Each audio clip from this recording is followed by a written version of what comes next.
I was working on one of my projects here at the house when I found out that one of the caster wheels on my Shop-Vac broke. This isn't the first time that happened. As a matter of fact, this is the third caster wheel that broke on the very same Shop-Vac. When the first caster wheel assembly broke, I contacted Shop-Vac and they sent me a pack of 4 replacements. Now I know why. I was going to need them. The part that holds the caster wheel is called the caster foot, and replacing that is pretty easy. As you can see in this segment here, I'm pointing to the part of the caster foot that breaks.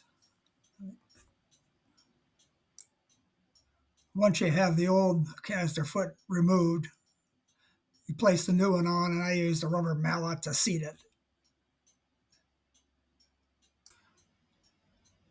Then secure the caster foot with a screw. Reinsert the caster wheel, and you're good to go. Here's the parts list for this model of a Shop-Vac. You can get it online through the Shop-Vac website. I'll put the model number in the description for the video. Thanks for watching.